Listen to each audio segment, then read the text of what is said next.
gagawin, pal? Ganun mo yung hand mo pag mainit na. Pinasok mo. Pinapainit lang natin yung pan. Okay. Tapos, buti umabot yung mantika ko sa bahay. Right on time. So, dagdagan ko lang. Tago na lang natin. Tago lang yung branding. Yan. I can't believe. Pinainit lang natin yung pan. Parang And kailan then, lang. So, pag medyo minute na siya, eto, turo pa sa akin to ni Mama. Oh. Noon pa, nung nag-solo ako, ito yung mga unang recipes na natutunan ko.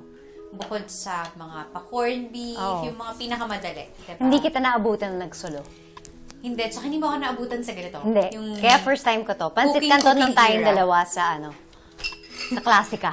Yes, tapos paborito mo lagyan ng seasoning at Yes. itlog. That's right. Yan ang favorite mo. Na hanggang ngayon, ha? Yes. Hindi mo na siya Consistent. na-grow. So, kamusta ang buhay may asawa? So, everyday, ikaw talaga hands-on na nagluluto. Yes, and ako talaga nagluluto. Marunong Paano ako yun? Paano? mag-work. Wala pa rin akong alam. Yan ang problema pa. Diyan tayo Yun na magkakaproblema nga yun. talaga. Kaya kailangan talaga dumidikit ako. Sabi ko, talagang attracted ako sa mga strong-willed women kasi doon ako kumukuha ng strength. Yes.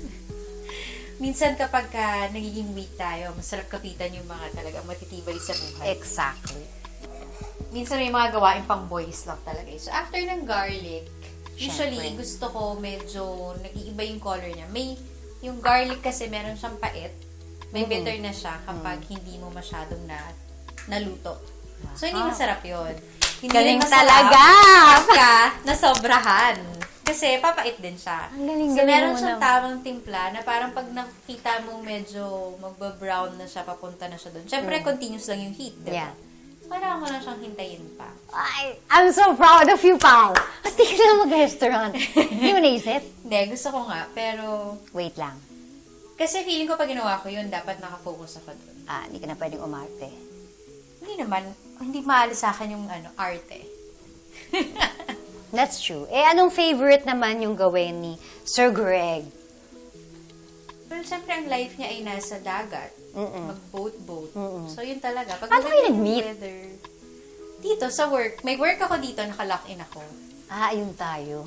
Sa Tapos, inaano nila ako na Lumak-in na rin siya. lumakin siya noon. Matagal na kaming pinag-meet.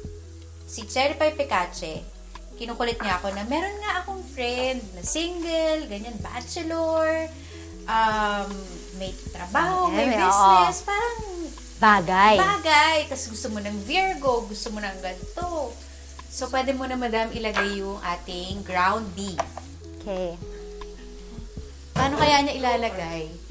Lahat? At tinong niya isa-isa. Ay, hindi ba dapat? Tayo. Ganunin mo. Dinampot po niya isa-isa. Kasi baka tumalsik. Alam mo naman, wala akong ibang gawin. Kabuhayan showcase ko na damage. Okay, go. Yung isa pa, sayang. Eventually, pag wala siya, parang hinahanap-hanap ko yung presence niya. Parang, ay, wala In si the kuya. taping, oo. Oo, parang, ay, wala si kuya ngayon sa dinner. Tapos minsan gagawin niya pa, yung pa-cute lang, yung may dadalin lang, kasi yun lang yung na-request namin. Tapos alis agad. Alis na siya. Ay, magaling din. Alam ko yung mga technique Ah! yan. Binibitin mo ako. Ano yung best thing about this relationship that you've never felt in your life? Automatic yung tiwala ko sa kanya, pal. Sarap ng tiwala, no? Automatic yung pakiramdam na safe ako sa kanya. The best thing about being a mom.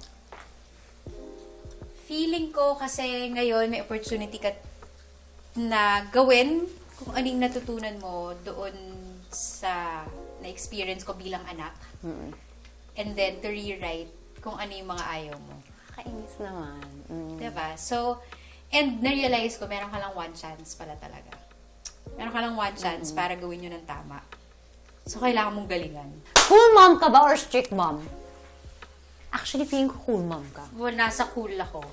Mas si Greg yung Feeling ko opposite ka. nagdidiscipline. Strict kang tao, tapang kang tao, babae. Pero as a mom, malambot ka. Oo.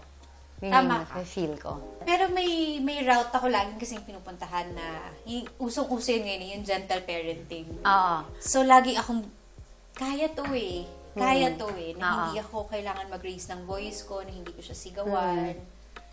But of course, may mga times na talagang You have to din. You naman. have to. Oo. Lalo na yung tumatako palabas, di ba? Yung, Diyos ka, Panginoon! Gaganon ka talaga, di ba? Yung kapag in danger talaga, yung Oo. malaloka ka na lang. Papayag ka mag-showbiz siya. Ang gusto ko, hindi dito sa Pilipinas. Try a bigger stage. Oo. So kung gusto mo talaga, tara, mag-London tayo. Yes! Doon kita pag-aaralin. Yes! Diba? Doon ka mag-explore. Ayaw, Ayaw sarap. kitang makita sa Bulgar bukas dahil may ganito kang Oo, ginawa oo, kagabi. oo. Ganon. Kung man babalita ka, British tayo. Yes, British news. Yes, British news So, tayo. mas social. Oo. Okay, so ready na ang ating... Madam Claudia recipe. Ang ating spaghetti. Mama spaghetti. Okay, at inuna po niya talaga ang... Cheesery. I like it already. From pancit canton To spaghetti. to spaghetti. So, level up. We've made it. We've made it. Ay, nako. Ay, nako, pal. Hindi ka pumalpak. Hindi rin ako pumalpak. Thank Hindi ka you. pumalpak, pal. Thank you. Malalagpasan natin, pal. Si Heart. As in, grabe yung iyak ko na parang, Oh. anong oras? Ba't di niyo ako tinawagan? Naiyak ako. Ako din ako.